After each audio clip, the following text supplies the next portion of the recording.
புரட்சி தமிழகம் பறையர் பேரவையினுடைய தலைவர், எங்களினுடைய அன்பிற்கும் பாசத்திற்கும் உரிய அண்ணன் ஏர்போர்ட் மூர்த்தி அவர்கள் அந்த நிகழ்வை பார்த்த எல்லாருக்கும் தெரியும்.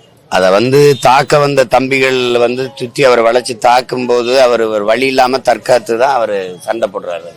இதுல இந்த அளவுக்கு இவங்க வழக்காக்கி அதை சிறைப்படுத்துவாங்கன்னு நாங்கெல்லாம் எதிர்பார்க்கல. இல்லைன்னா உங்களுக்கு முன்னமே முன்பிணை எடுத்து இது பண்ணியிருப்போம், பாதுகாத்திருப்போம். அது திடீர்னு இவரு சிறைப்படுத்தினாங்க. சரி, அதை பிணைக்கு முயற்சிக்கும் போதே படக்குன்னு குண்டாஸ் போட்டாங்க. கடந்த காலங்கள்ல என் மேல போடப்பட்ட வழக்குகளுமே ஒரு பேச்சே தேசத்திற்கு பாதுகாப்புக்கு பிரச்சனை இருக்கு, தேச பாதுகாப்புன்னு என்னையெல்லாம் 3 மாதம் 6 மாத காலங்கள்லாம் சிறையில தொடர்ந்து அடைச்சாங்க. ஒரு முகநூல்ல ஒரு பதிவிடுவது, ஒரு அரசுக்கு எதிராக ஒரு கருத்தை பதிவு செய்வது, பேசுவது, இது எல்லாமே குண்டாசு இதுல எது குண்டாசுக்குன்னு ஒரு வரையறை இருக்குல்ல, எதை செய்யறது? அப்போ கொலை நாங்கெல்லாம் பார்க்கும்போது கூட்டமா போய் கொலை செய்யறது, அதெல்லாம் குண்டாசு ஆட்சி, குண்டாசு ரூல், இதெல்லாம் குண்டாசு வேலை அப்படிம்பாங்க. பேசுறது எழுதுறதெல்லாம் குண்டாசுல வந்துருச்சுன்னா அப்ப உண்மையிலே குண்டாசு எது? மலையை வெட்டி கொண்டு போறவன், கொலை செய்யறவன், வன்புணர்வு செய்து கொலை செய்யறவன், ஊழல் லஞ்சம் பெறவன், மலைகளை வெட்டி ஏத்துறவன், மணல் அள்ளி விக்கிறவன், இந்த மாதிரி அநீதி செயலை செய்யறவன்லாம் நேர்மையால நல்லவன். இது அதை எதிர்த்து பேசுறவன் குண்டாசுன்னா